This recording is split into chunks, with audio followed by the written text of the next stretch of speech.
and we're also recording locally as well. So that's So cool. gonna go that way as well. Let's see. I think we got it. Thurgood, can you still hear me? I can hear you. Good. Excellent. Alrighty. So we are now officially live in both places. Okay. So tonight is it's now 10:30 on 10:30 p.m. on Saturday, September 11, 2011. This is Weekend Showcase Weird Headlines for the week ending, week ending Sunday, September 12, 2021. My name is Don Shannon. With me today is Thurgood Toll. Awesome. Thanks, Thurgood, for dropping by, and thank you at home for tuning in. We already did a live stream once this week, but we're trying to experiment with doing live streams at different times and in different ways about different things to sort of see what works live as well as what works on demand, because this is being live streamed on Instagram as well as Facebook, as well as YouTube, so, different things work for Instagram, different things work for YouTube. We're still figuring it out. But in the meantime, thank you for being willing to participate in this grand experiment with us. We're going to talk about some headlines that were brought to our attention over the course of this week. We've already got them queued up and ready to roll. And as always, we'll be taking your comments and questions and reactions to things in real time on both places. So whether you're watching on Instagram or on YouTube, drop a comment below, and we might read it on air and react to it and see what comes of this. It should be hopefully about an hour. We can stretch a good hour out of this discussion and see what happens. Thurgood, you ready to roll? Yep. Yeah. Okay, cool. Just doing a little experimentation or whatever like that, just seeing what works. Right. There is one other piece of business that we do need to take care of, though, and that is the fact that because today it's literally the 20th anniversary of the horrible attacks on September 11, 2001. This was something that we did on last night's stream as well, and at least I personally feel it's important to acknowledge this and I take a moment of reflection and respect and remembrance for the victims of that day, to take a 20-second moment of silence in honor of the victims that were lost that day, as well, to say nothing of the unfathomable sacrifice that our veterans and men and women in uniform have been going through basically ever since, as a direct result of the events of that day. We're not trying to get into the politics of it. This is out of respect for the loss of human life on that day. So we're going to take a 20-second moment of silence, starting now.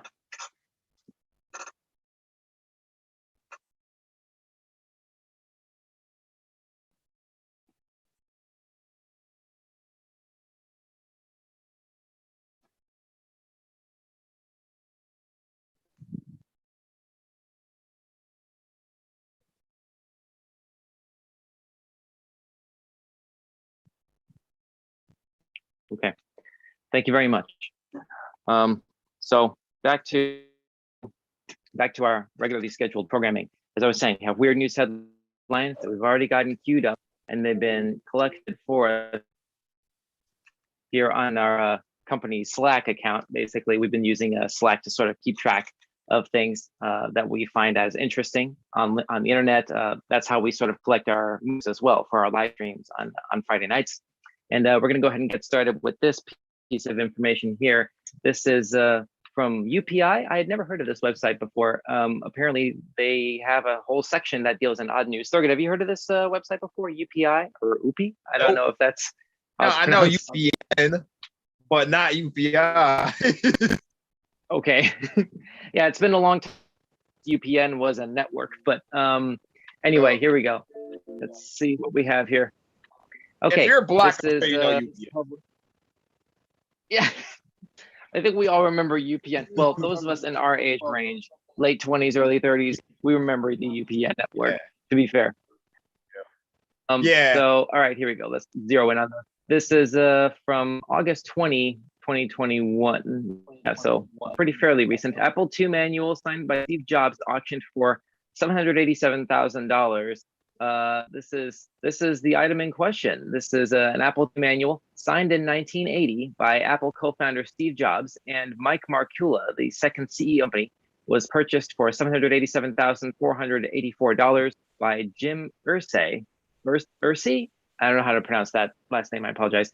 Owner of the Indianapolis Colts. Photo courtesy of our auction. Here we go. The 196-page manual, which features the technical specifications and operations instructions for the Apple II computer, was signed by and Mike Markula, the second CEO of Apple. Yeah, we saw that. The Jobs wrote on the inside cover of the manual, quote, "Julian, your generation is the first to grow up with computers. Go change the world!" Exclamation point, end quote. And the Julian, the inscription referred to was Julian Brewer, son of Mike Brewer, who had negotiated exclusive distribution rights for Apple products in Britain and later became the first managing director of Apple UK Limited. First of all, before you move on, Thurgood, what's your reaction to this? Like, what? This is a bit of an artifact that apparently went for a lot of money. Yeah, that's actually pretty cool. I'm not gonna lie, something signed by Steve Jobs. That's actually pretty dope. Because a lot of times you see stuff online, it will be something dumb like this piggy bank has 420 written on it or something stupid like that, and it will sell for like $1 million or some dumb mess like that, bro. Or it'd be like a freaking a chicken nugget that was shaped like an Among Us character. I think sold for like a crazy amount of money, and it was the dumbest thing ever, bro. So to see something actually cool, like a manual signed by Steve Jobs selling for this much, it's cool. I like it. Yeah, hearing you describe those examples reminded me of I've seen stuff like chicken nuggets or I don't remember if it was a chicken nugget or potato chip in the shape of Abraham Lincoln, like still like the large hat and all. No, it's weird. That was like the weirdest thing I'd ever seen at that point. But yeah, so apparently that's a thing. Here we go. This is okay. Here's the quote. William Brewer, the guy who the manual was originally signed for. Here's the quote. "I was sitting in my bedroom writing games on my Apple II when Dad called me down to meet some guests. To my amazement, it was Steve Jobs and Mike Markula. I had the manual with me and only later understood how rare it was for Jobs to sign anything, let alone to write an inscription like this.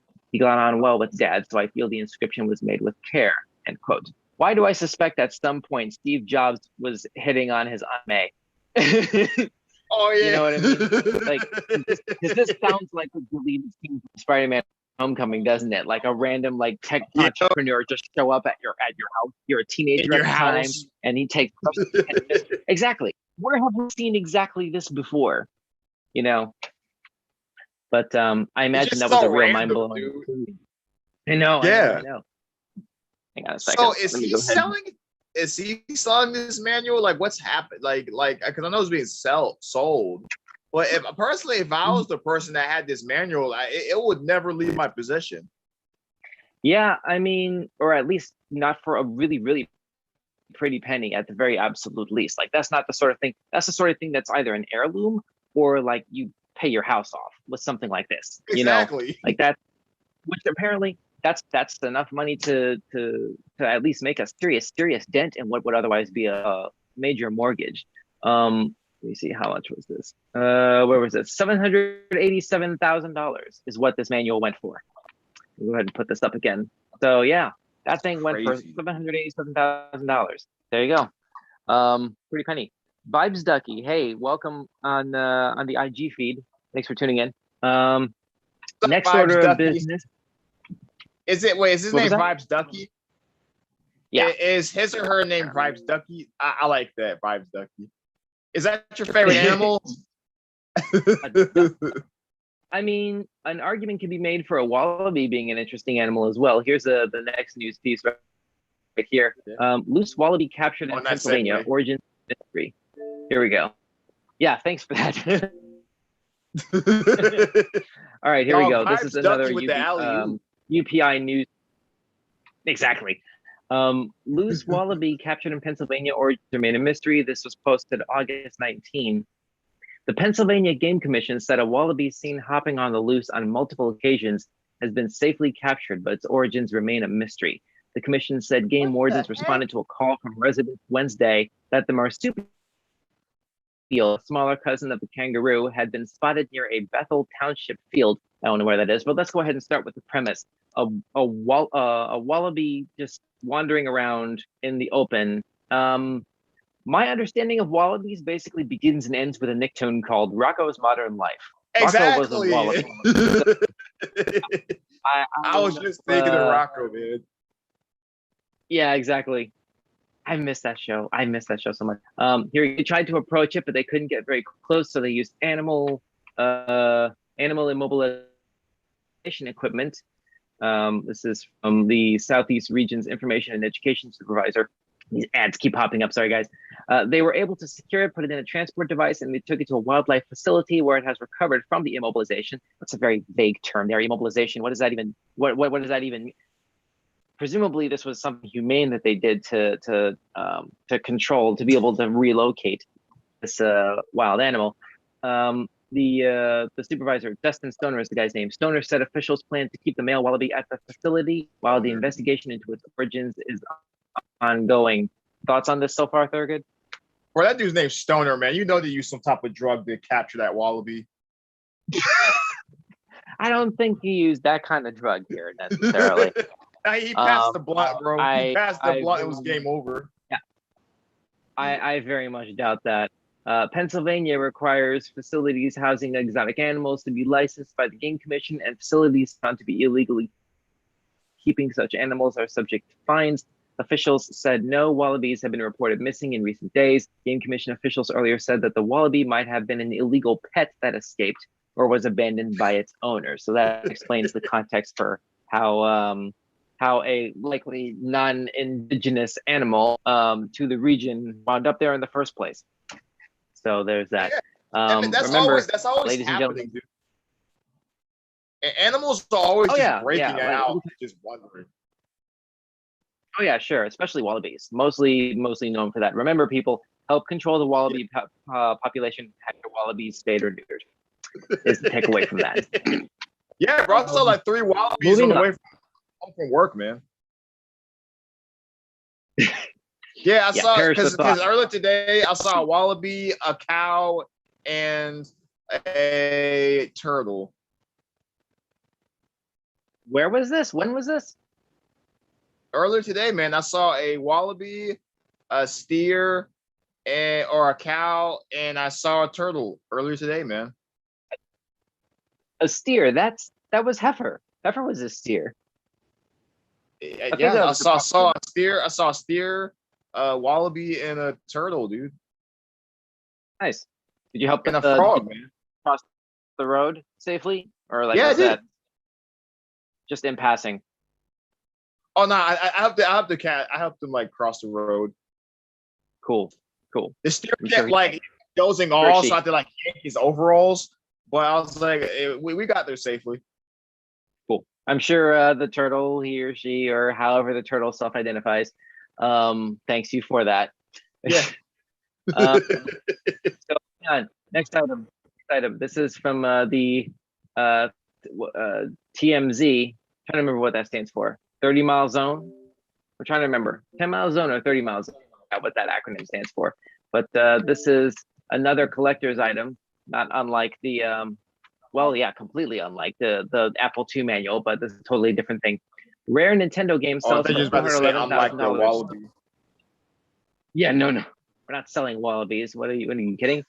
An ultra rare old school Nintendo video game sold for a record price, and it's all for a good cause. Someone donated a factory copy of Nintendo's Legend of Zelda, the original NES game, to a Goodwill in Connecticut, and the nonprofit just sold it through its online auction house for $411,278. This is the new in seal. If you look really closely, I did enough for that. You can see the original shrink wrapping on the box. You see that's insane. Oh, I don't see a picture. Oh, let me do the. Oh, okay, I see it now. Yeah. So, holy crap, right? That for something like that to have survived the last 30 years, Yeah, and I don't know how they kept it like that. Yeah. We're told the vintage video game is the most expensive item ever sold on shop.goodwill.com since the website went live 22 years ago, in 1999, some 13 years after Legend of Zelda came out for the OG Nintendo console, as they say. It's super rare to find a brand new version of a video game from 1986, and Zelda has a cult following. Add it all up, and it's a recipe for a record sale. Goodwill says the $411,000 will help the organization open a career center in Stamford, Connecticut, benefiting job seekers in surrounding communities as they look back to work following the pandemic. So there you go. Thurgood, look, it is Zelda. This is one of the most like iconic like game franchises of all time. So that definitely helps some more too.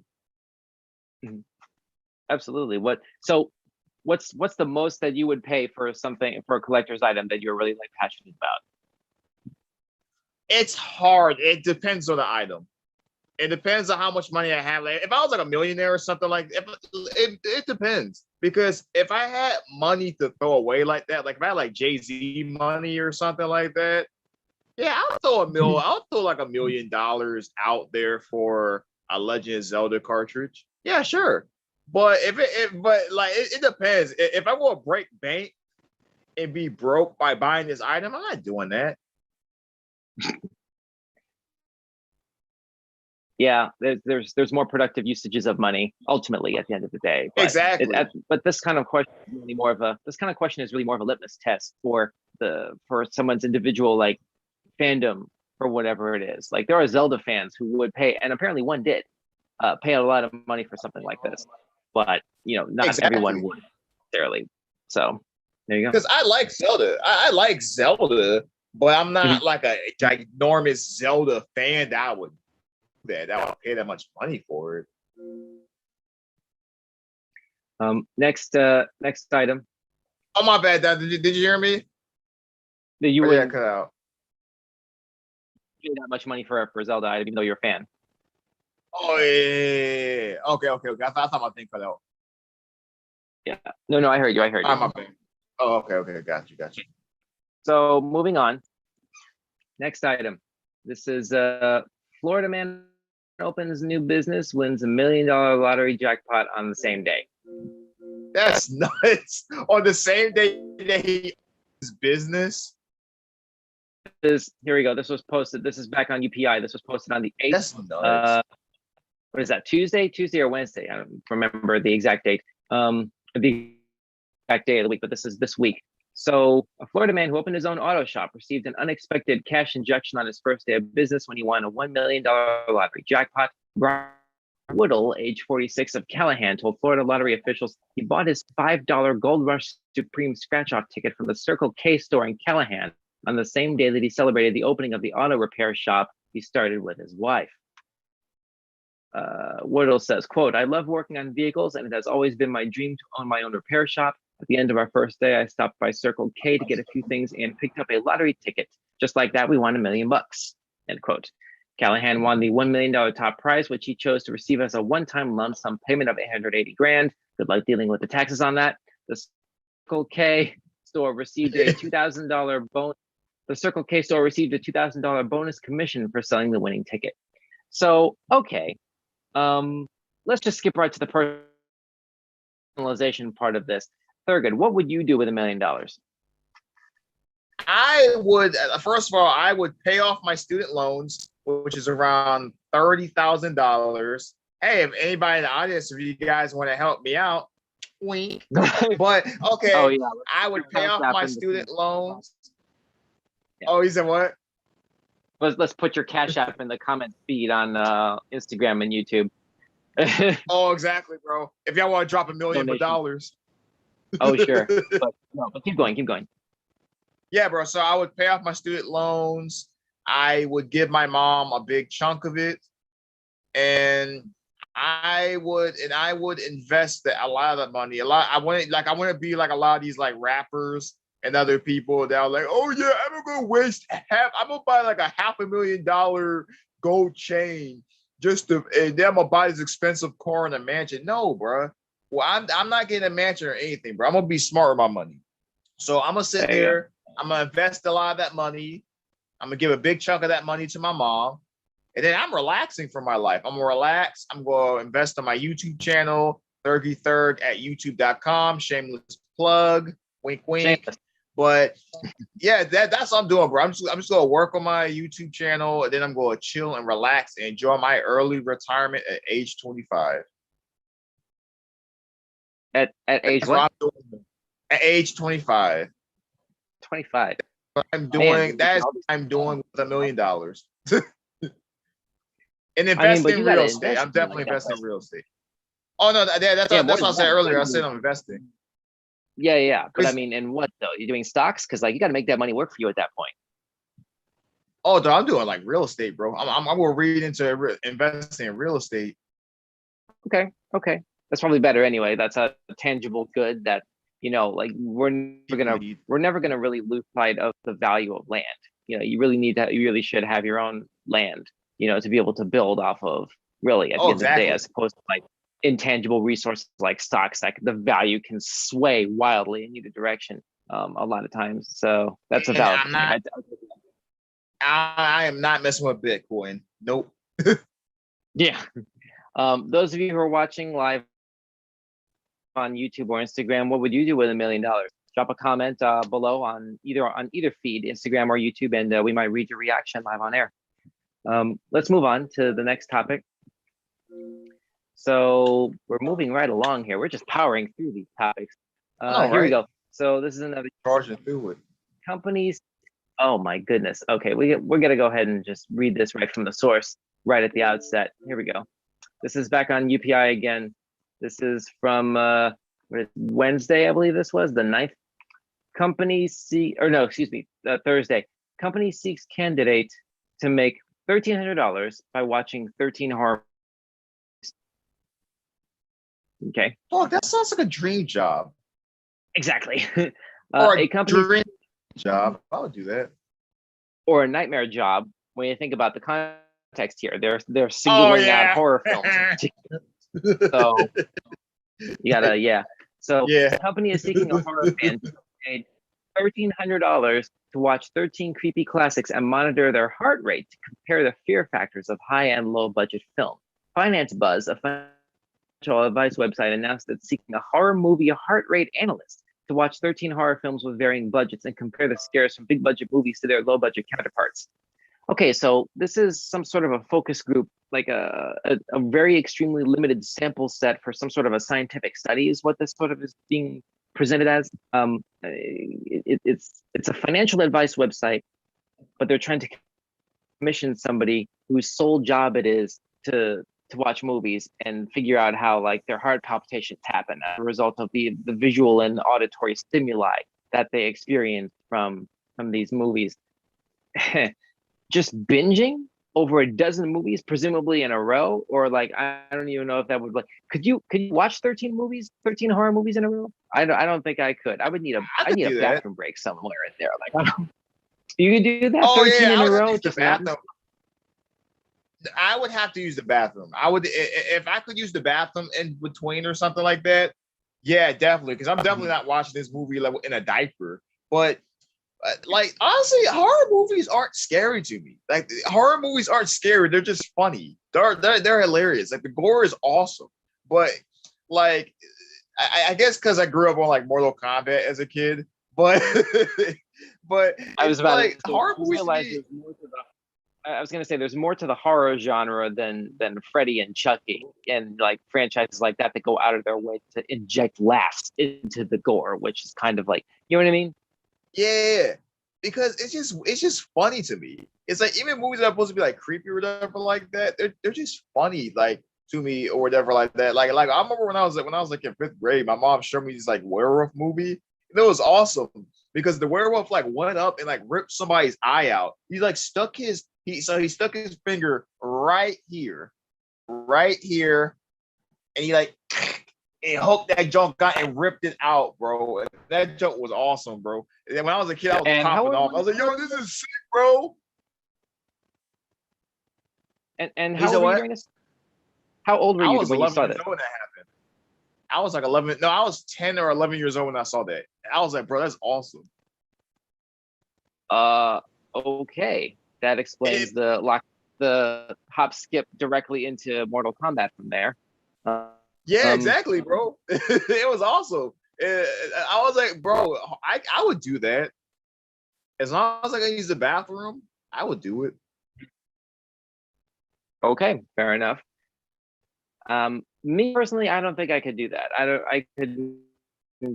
I can't even think of one horror franchise that I'd be willing to watch 13 movies all through. I know the way that this is set up, it's basically saying that it would be different movies with like different franchises, or not really from franchises necessarily. It's from different, it says 13 horror films with varying budgets. So like most likely it'd be different movies entirely, different stories from different directors, different writers and stuff like that. So very little continuity between all of them. But it would be a bit much for me. I'm not really that into horror to begin with, but at least they're paying for something like this. I'd have to play for $1,300. That ain't bad. Shoot, exactly for like just like a weekend, Yeah, I would do it. Yeah. $1,300. Nice, just to sit there and watch some movies. Oh, here we go. Chosen candidate will use a Fitbit device to track heart rates while watching the movie. The films selected by the website are Amityville Horror, A Quiet Place, both Quiet Place movies, Candyman, Insidious, and Blair Witch Project, Sinister, Get Out, The Purge, Paranormal Activity, and the 2018 remake of Halloween. But these are fairly recent movies, presuming they're including the Nia DaCosta version of Candyman that just came out. The lucky candidate hired for this ghostly gig, will be paid $1,300 for their efforts. Will also provide a Fitbit to wear during their movie marathon. So they are expecting you to watch it all the way through. And a $50 gift card to cover the cost of movie rentals, the website said. Applications are being accepted through September 26th. The winning candidate will be announced October 1. So there's still time to apply for this. Thurgood, you want to go ahead and take a stab at it? I may do it. I may apply. I don't think I'm going to win it, but I'm going. It doesn't hurt to try. It's free to try, dude. Yeah. So this is the website. It looks like that's being advertised as where the candidates where people should apply. Hang on a second. I'm trying to pull this up in another tab. Come on. Give me this web page. What are you doing? Oh, wow. Well, that didn't work. I don't know what just happened there. But anyway, it's Get Out and Candyman are on my to watch list anyways. Perfect. There you go. So you're getting paid to cross off your bucket. So this is way too small on the text. I rolled the mouse over on the link so I can see like the actual destination link on the bottom corner. I can't blow that image up. But financebuzz.com is the web address for that to put in an application. And it looks like the deadline is September 26th. And again, they'll be announcing the winning candidate on October 1. So if you're really into horror films and want to get paid $1,300 to participate in this little study here, might be worth a shot. Sounds interesting. Yep. Let's next item. Oh my goodness, this seems like a cartoon. This is like a live action cartoon, or at least that's what it struck me as when I first saw this come down my pipeline here. The news pipeline. This is from Newsweek on Thursday, the 9th. Cat tricks dog into getting in cage, then shuts the door. Dog, what type of wacky, like Tom Jerry type mess is this, bro? Exactly. That was exactly my initial thought on this too. Dog, this is something that Top Cat would do. I can think of a few different cartoon characters that they would do stuff like this with. Bro, Garfield did this to Odie, man.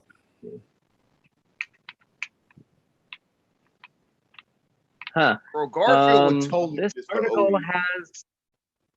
this article has a lot of ads on it. That's very unfortunate. To the point where it's crashing my Xbox browser. There we go. Here we are. Which is the more intelligent species, cat or dog? It's a debate that has raged among pet owners for as long as anyone can remember. Science tells us that canines have the upper hand. One study conducted by neurologist Susanna Herculano Hautzel. Sorry, I'm not sure how to pronounce that name again. I apologize for that. found that dogs on average have around twice as many neurons as cats. I did not know that. Dogs have twice as many neurons as cats. Neurons are, oh goodness, come on. Pop up. There we go. Neurons are basic information processing units found in the brain. According to Hurtado Hutzel, the more neurons present, the more cognitively capable the animal is. However, republished in 2006 by, oh goodness, how am I going to pronounce this? Otvos Loran University in Budapest, found cats were better at solving puzzles compared to dogs, who often sought help from their owners. While the debate rages on, one cat has struck a blow for felines everywhere in a viral video that has been doing the rounds on social media. Let me try and pull this up here and see. Cats always seem more that. Hopefully this video. Dogs. Let me see. Hang on a second. This might take a moment. Apologies to our live audience. This might be a moment to try to pull this up here. Again, this is a Newsweek article that was published a couple days ago, recounting the story of a cat that tricked a dog into a cage, Tom and Jerry style almost. And apparently there is a video that's been circling around the internet in the last couple of days. And I'm trying to pull it up here so we have the actual footage to be able to see for ourselves instead of just basically going off of this article that I just read off here. But it doesn't seem to be really playing properly. We're using an Xbox One Microsoft Edge browser in order to pull this up, and apparently the Xbox One browser doesn't really like web pages that have oodles and oodles of advertisements on it, which is the current situation here. The thing seems to be spinning, so it's trying to load, but I don't think it's going to actually pull that up, unfortunately. Thurgood, what are some other thoughts you have on this? Because I'm really skeptical on this. I want to see this clip, but we may not be able to see it. What's just based on the premise of this? Like, I mean, dogs are more intelligent, but yeah, which is crazy. That blows my mind because I would think the cat would be more intelligent because cats just seem like evil masterminds at times. Like they just seem like just. Oh, you said what? You said evil masterminds. Cats seem like evil masterminds at times. Yeah, because my mom used to have a cat or whatever like that, and she has an alarm system at her house. The cat literally got up and disarmed the security system. How? I don't even know. He climbed something and then he got into the security system thing and then he disarmed it. And I was like, how the heck did he disarm it or whatever? He was like messing with it. And I don't know how he did it, but he just did it. And it's so weird because a lot of times with like dogs, like honestly, sometimes like there's times that people have like left cats by themselves for a couple of days and they like and all they did was they poured some food into like a certain like container for them to eat. And the cats were fine. The cats were taking care of themselves for like a couple of days. But the dogs, like sometimes but the dog like couldn't even take care of himself for like one day. Well, in that environment. Yeah, I don't know what the deal is with that, but here we go. This thing is, oh my goodness, it's still trying to this thing is still trying to load this video. I really don't think this thing is gonna work at all. How could they say yeah, they not watch Cat Dog, bro? Dog was honestly the idiot of the group. Oh, here we go. Here it is. Okay. Cats in the, you seen this, Thurgood? Yep. Okay. Oh, no, this is a different thing. Adorable video, cat snuggling upside. Come on. That's not the right video. Come on. Come on, Newsweek. Oh my goodness. Okay, well, they may have linked the wrong video in there. But when this goes up, when we get done with this broadcast afterwards, I'll go ahead and post a link to this in the description below, so you all can see the actual page that we're pulling this information from. Hopefully by the time y'all get to this page, hopefully they'll have fixed that link, or maybe there's something with our machine here with this Xbox that's not presenting that website properly. But anyway, let me see. Here it is. The TikTok account, Mr. Milo the Chunk, is dedicated to the ongoing adventures of Milo, a brown tabby cat that lives with his owner, Erica. Milo has made something of a name for himself on the platform with 1.6 million followers tuning in to watch his everyday antics. Nice. His latest adventure might be his most popular yet, with Erica uploading a video to TikTok chronicling how Milo is able to trick his owner's golden retriever, Beckham, into getting inside his cage and staying there.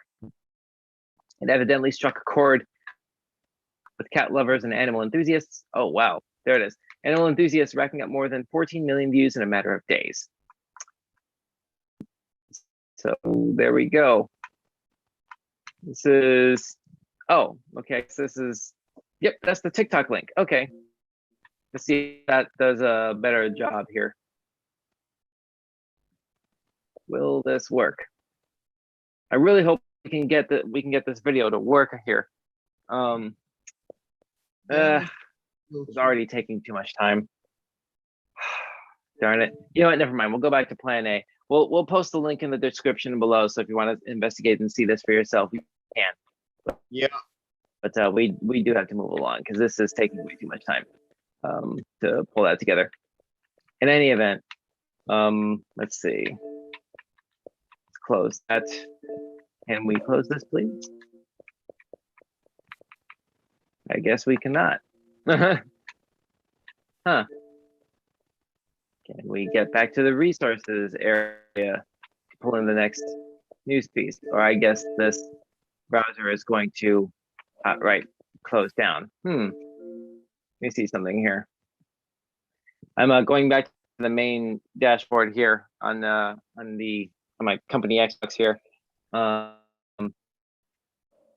Try to load back into Edge directly, see if that does the trick. Hopefully this thing hasn't totally crashed here. Let's see.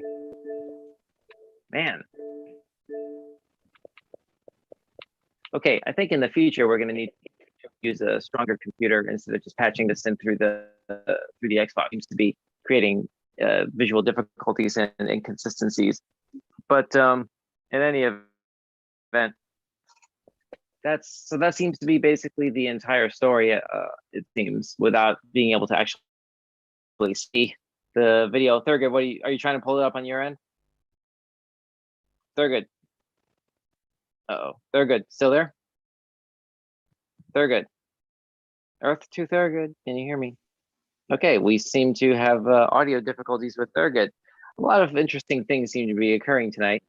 I mean, it's late on a Saturday. It's a long weekend, bit of a complicated emotional one for a lot of people. So, yeah, so there's a chance that something like that can happen.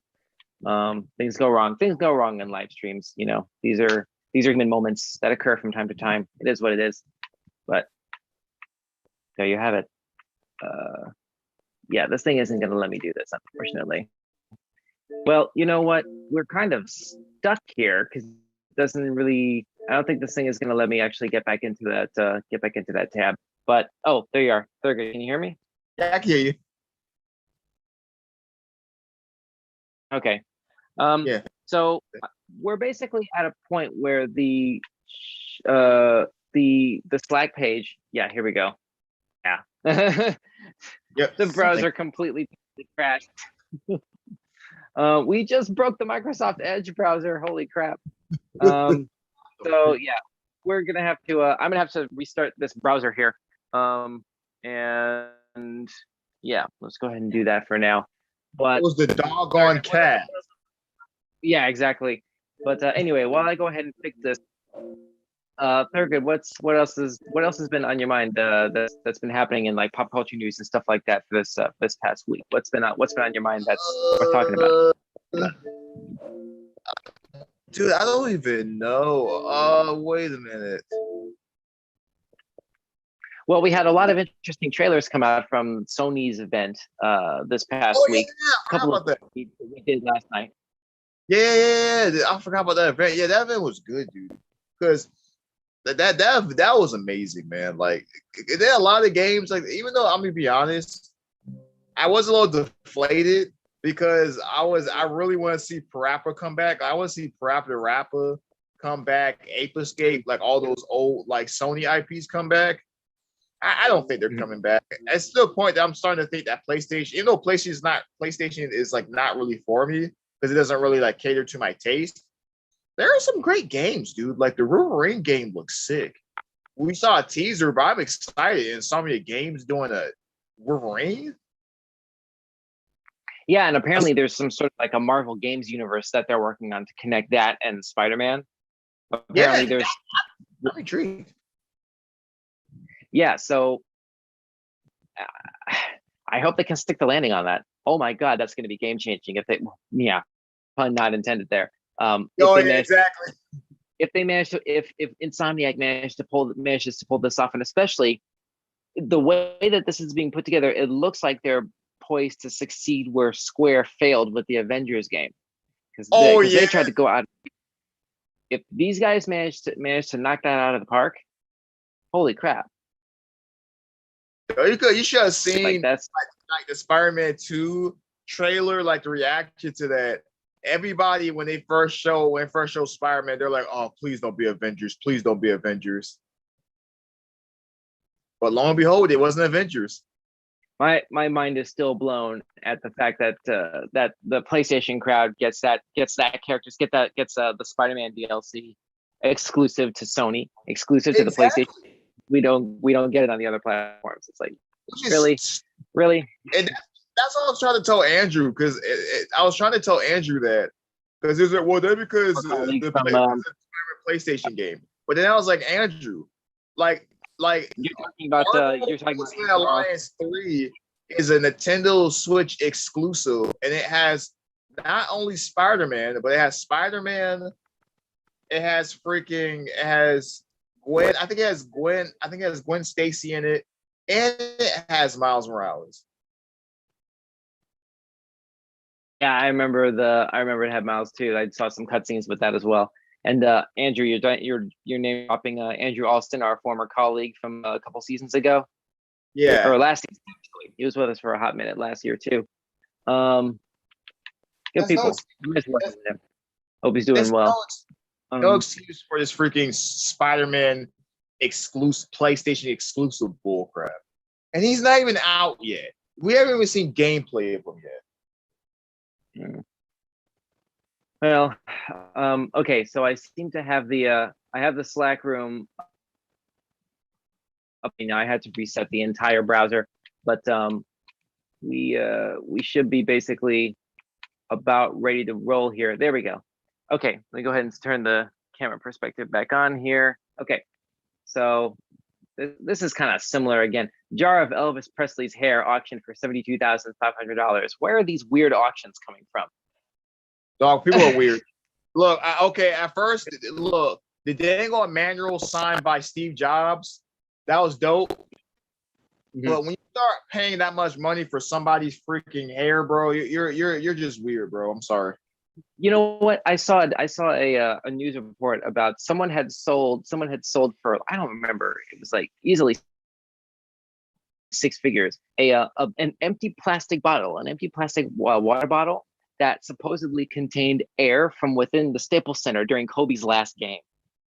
That's crazy. He hadn't died yet. He hadn't died yet, but so this was before the accident. But so this was like right after he retired, and really, it's just anyone could claim that. That story. Possible. Yeah, how could you possibly prove that? How can you possibly prove that that was what was contained there? Anybody could claim that, and then just basically like put a photograph of what may be your ticket stub from that last game to quote unquote prove that you were there with an open bottle, just going like this to try to collect as much air as you could in the bottle, and then I'll take over eBay with this. It's like, really? Yeah, whoever bought that, in my personal opinion, is an idiot. Respectfully.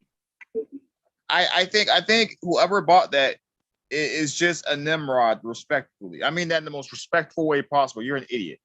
Oh, man. There's what better way to call someone a Nimrod or an idiot than respectfully? So Yeah, there you exactly. go. There you go. I mean, respectfully, I'm saying this because I care about you. I care about you, and I'm honest. I'm honest, and I keep it real with the people I care about. If you paid all that money for a freaking water bottle, you're an idiot. Anyway, yeah, at a certain point, it's just not worth it. It's just not worth it, and you're just being gullible. Like an empty water bottle containing air from somebody's last game, and that's 6 figures. You're gonna pay 6 figures for that? Come on. Dog, anyway, okay. Here's another. I love Kobe to death, but I ain't doing that, bro. Here we go. Here's another weird news piece. Athlete holds plank position for over 9 hours, breaks Guinness record. So an Australian athlete broke a Guinness World Record when he held the abdominal plank position for 9 hours, 30 minutes, and 1 second. Wow. Daniel Scaley took on the record in Adelaide and had to beat a time of 8 hours, 15 minutes, 15 seconds, which was set by George Hood of the United States in February 2020. Okay. Scaley said his attempt was complicated by his complex regional pain syndrome, a chronic pain condition stemming from when he broke his left arm at the age of 12. Ouch. It's the brain sending wrong messages to my arm, which is the affected area. So anything like soft touch, movement, wind, water will cause me pain. Ouch. The athlete wore a compression sleeve on his affected arm during the attempt to help deal with the pain. He said, I'm putting constant pressure on my elbow and forearm up to my shoulder did give me quite a bit of grief at the start. It was a full head to toe experience of constant pain. My feet were numb, my knees were burning, my thighs were burning. My left arm felt like it was on fire, but it was all worth it in the end. Goodness, I would hope so. I figured it would hurt. You're doing a freaking plank for like 9 hours, bro. That's so. No, he's a lot of abdominal strength, bro, to do that mess.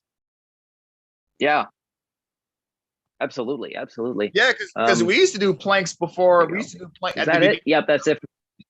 At the beginning of like basketball, when I was in high school, at the beginning of like basketball practice and the beginning of soccer practice, we used to do planks like all the time before then. I didn't mind doing planks during like basketball season, even though it did take strength. But doing that mess in soccer sucked because you were doing that mess in the grass. And that was not fun. Do you have like, you didn't have any like bugs crawling over you, like stuff like that, did you? Yeah, you would have bugs. You would have bugs crawling on you. You have to hold it. You have bugs, ants. Like your arms are in like the dirt or mud sometimes.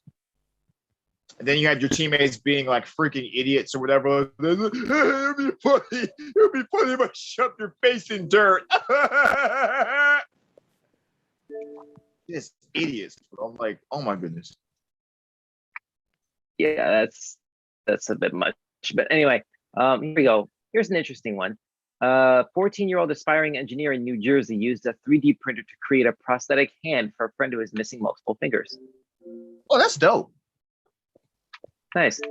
Let's dig into that one for a hot minute. Here we go. This is from September 7.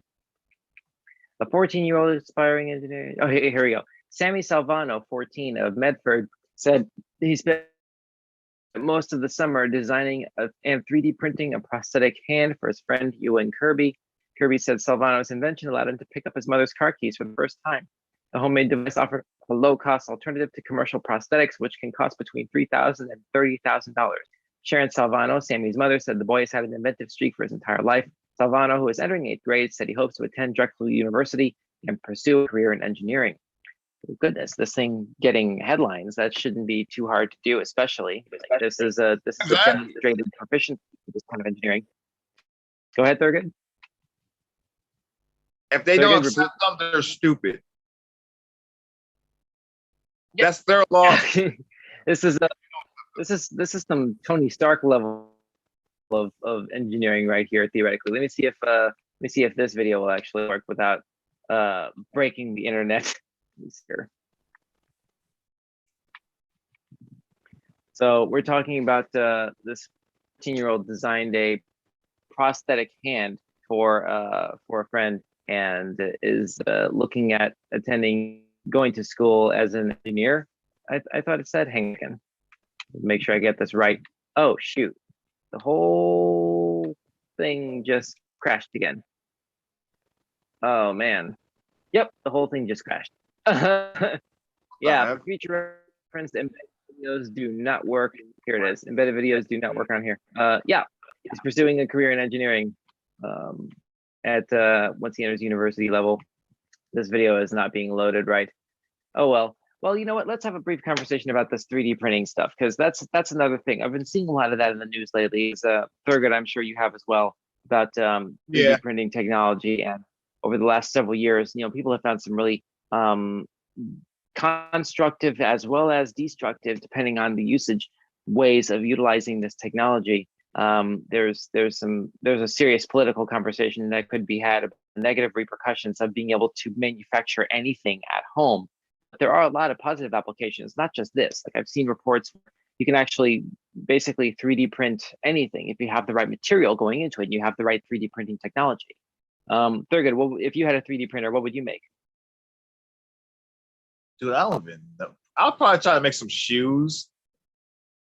Maybe I don't even know what I'd like. Okay, I don't know what I would do with a 3D printer. So would you make some Jordans, handmade Jordans? Yeah, I would. Look, because I'm gonna be real. Here's some facts for you guys. A lot of your favorite sneakers that cost like $200, $300, it costs them like probably around like $3 to $6 to make them. Sounds like fast food, because it's a pit to make, and then like they sell it really low cost, but it winds up being at profit because of how little it actually costs to make it. Not really like factoring in, the labor and all that. Yeah. Except the fact that with shoes, it's very cheap to make, and then they sell for insane prices. Mm-hmm. I mean, there are positive applications for this technology. Like I was mentioning earlier, there's a lot that you could do with this. Like if you have cellular material, you can print organs, for example. If you can just basically make your own organ donor list. If you need like if you need a kidney or if you need a liver, you need appendix is kind of like disposable, for the most part for some people. But I didn't think like tech. Oh my bad, Don. Go ahead. I would probably try and make it. I would do a lot of stuff for like game controllers and stuff like that with a 3D printer. Custom game controller. Yeah, that would be dope. And like you're saying, organ donations. But I'm intrigued by your idea of a custom 3D printed game controller. Like you could have like pre-existing circuitry from like a controller that's already working with whatever hardware you're attaching it to. But in terms of designing the chassis, designing the actual controller itself, I'm reminded of the GameCube controller and just how awkwardly placed the Z button was. Exactly. If I could go back in time with 3D printing technology and remake the GameCube controller, it's like there's got to be a better way to place that thing in a way that's like, because we're just coming off of the N64. The Z button was a trigger in the middle. You had to use your middle finger for that because it's at the bottom of the controller. Putting the button accessible to the index finger, to the right index finger, it's like, it was so clunky and awkward to have to get used to at first when you're just coming off the N64, right? You remember that, Thurgood. Yeah, that mess was weird, dude. Because it look, I think the 64 controller worked well for shooting games. Like going on service. It worked well Thurgood, for sure. Okay, so Thurgood. Do you hear me? Yeah, I can hear you now. Go ahead. Okay, the Z button on the 64 worked well for shooting games. But everything else, even though I have a lot of nostalgia and a lot of like love for that controller, it was not a good controller. It just was so ergonomic. You know what? It wasn't ergonomic. It wasn't comfortable to use. Well, it was for me because I was used to it, but I had to get used to it.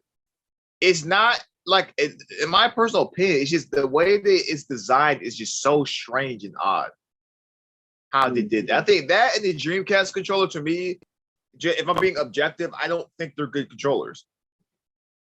See, but the Dreamcast is in a special club of its own when it comes to custom designed controllers for very specific hardware. The Dreamcast controller is right there with what's called the Duke, the original Xbox controller. Oh yeah, where I love the first where they're oversized because they're designed to have memory cards implanted in them.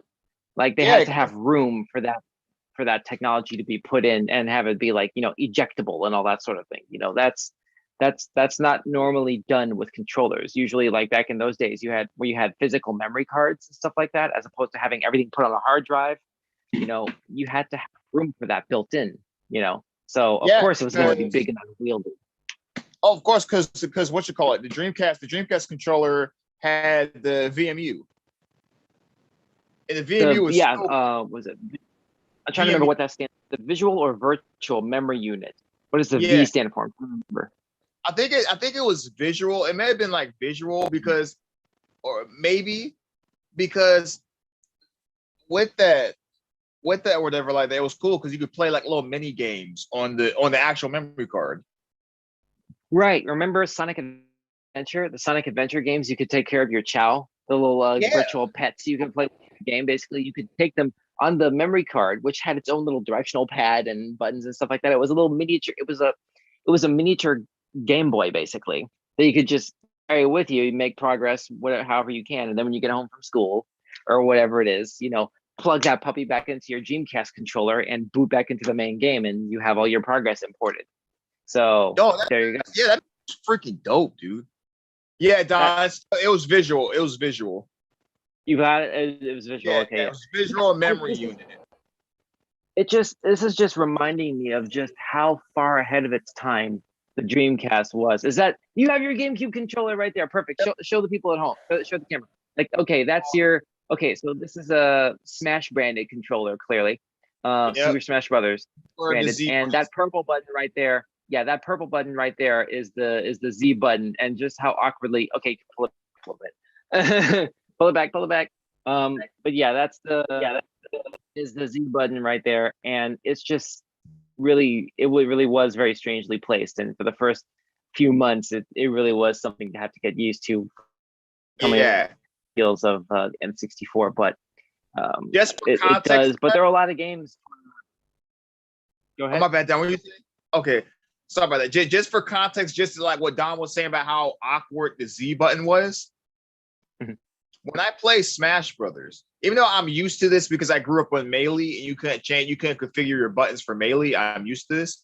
But for Smash, when I play Smash Ultimate with a GameCube controller, the Z button is in such an awkward spot that I have to change my layout, my button layout. So usually in Smash Brothers, you grab with the Z button, and then your Y and X buttons are your jump buttons. In Smash Brothers, it's so weird. When I'm playing competitively or whatever like that, it's so odd grabbing with this that I had to change my grab button to the Y. Well, that's good. At least you had the option to customize your control settings to sort of compensate for what was a really unwieldy and awkward control system that the design of the controller was imposing on you out of the box, right? Yep. It's odd. Z-Button is just it's so tiny. It's so tiny and narrow because your buttons, your fingers are going to naturally lie on the trigger. So to do that was just so weird. Yeah, and not to mention, what if you like it? What if there's a game you like that you want to play, and just the design of the controller is just making it too obtrusive and difficult. Obtrusive is not the right word, but yeah, just difficult and complicated and not comfortable to play. It's really, it almost takes the fun out of what otherwise would be a fun entertainment software experience. Having to deal with this, especially if the game in question that you otherwise would like to play doesn't offer an option to fully customize your controls.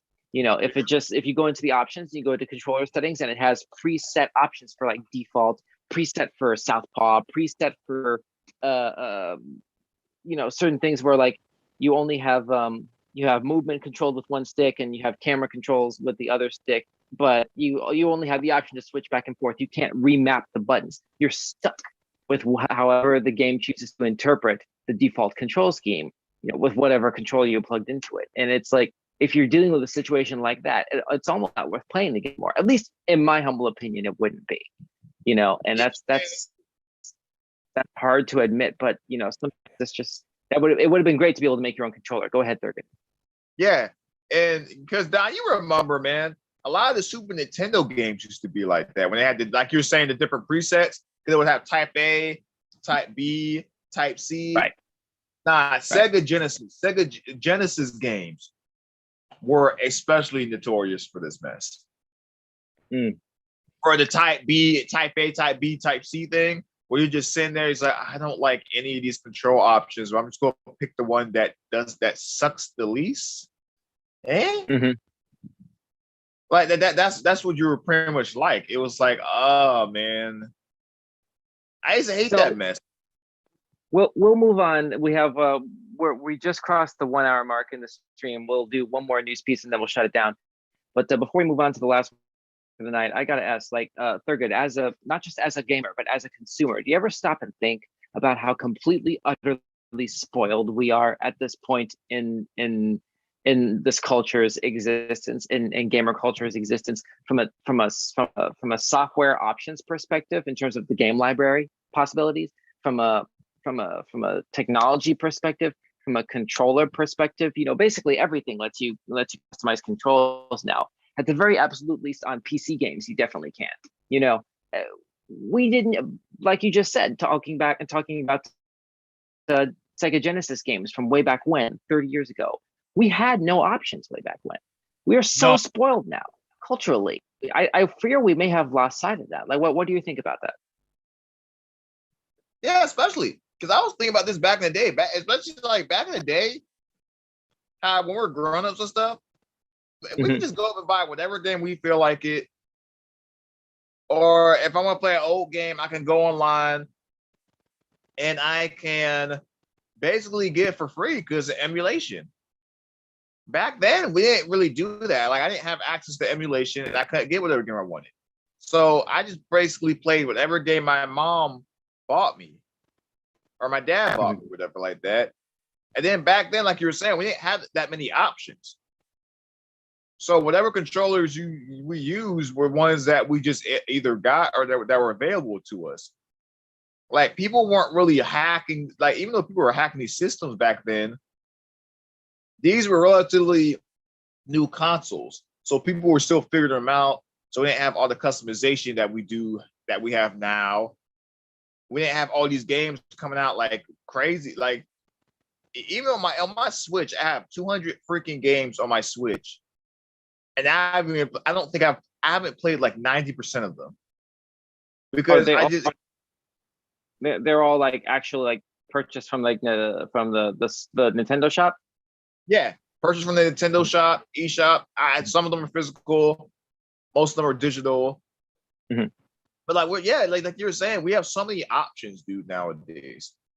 Even if it's a game you can't wait for, even if it's like for me personally, there's no such thing for me as, oh man, there's no new games out. I'm so bored. I have no games to play. I have so many games to freaking play and try out, dude. Because like there's no excuse to think like that. Exactly. Because on my board over there, I have a little dry eraser board on my refrigerator, and it helps me plan out for my YouTube channel. Thurg, please subscribe. But on that, bro, there's so many games I have to play this month. Yeah, exactly. Shameless plug. Dog, I have to play through like all these Metroid games I've never beaten. I have to play because I have to do that to get ready for Metroid Dread. We have Metroid Dread. The Switch players are eating, bro. Because this month we have had Sonic Colors Ultimate, WarioWare Get It Together just came out like yesterday. And then in October, we have Super Monkey Ball Banana Mania, which is a remake of Super Monkey Ball 1, 2, and Deluxe. We have Metroid Dread coming out. Bro, we have so many games coming out, dude. And then that's that Sony presentation. All those games we have coming out for the PS5. Even though people can't really get it.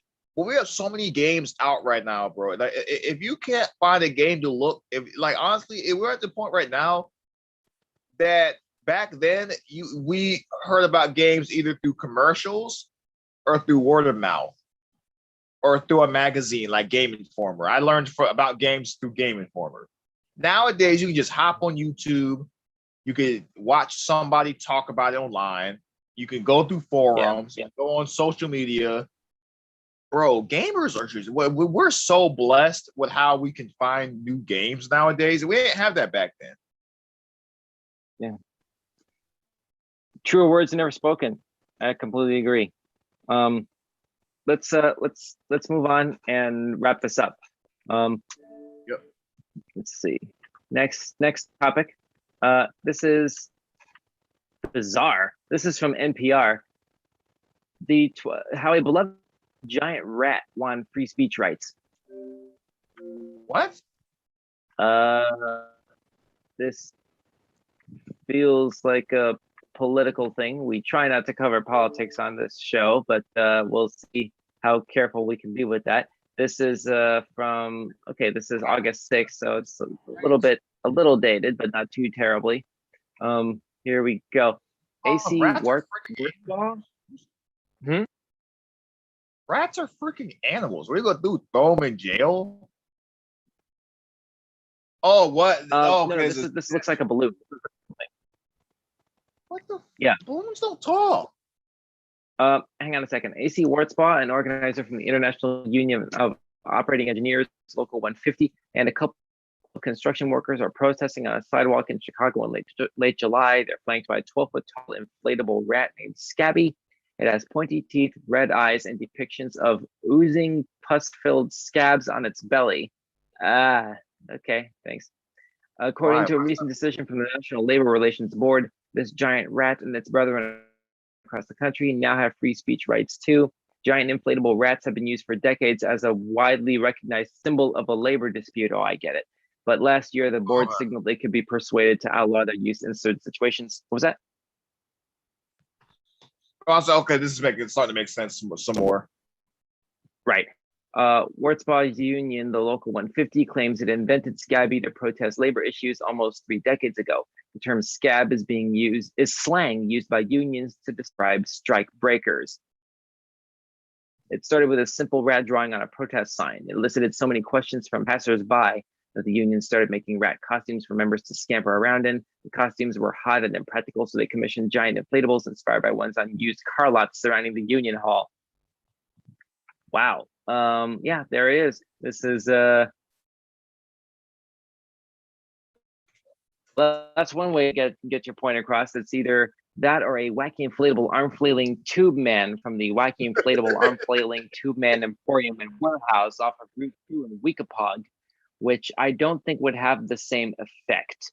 That would make you take a second, like, what the heck is that? Yeah.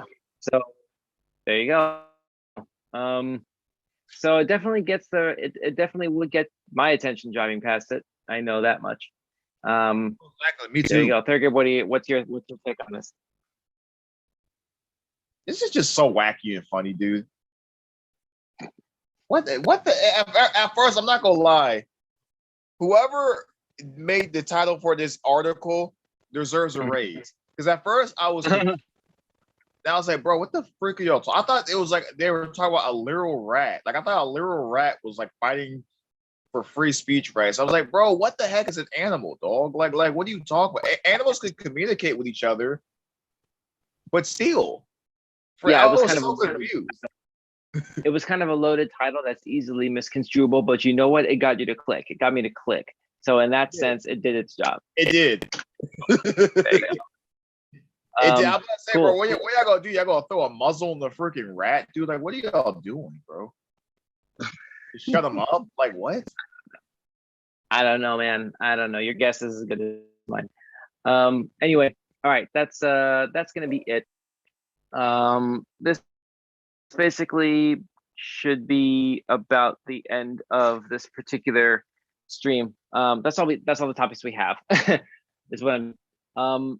thanks so much, Thurgood, for sitting through this with me and helping to make sense of some of these wacky news items. Hey, if you have those of you watching on the on-demand version of this broadcast on YouTube, if you have some ideas or suggestions for random crazy news topics that we should be talking about next week, drop us a comment, or hit us up on IG at Weekend Showcase and let us know. And maybe we'll see your suggestions next week. And in the meantime, that's going to basically bring this to a close tonight. My name is Don Shannon. With me tonight was Thurgood Toll. Cool. Thanks so much, Thurgood. And once again, thank you at home. Have a great rest of your weekend, and we'll see you next week.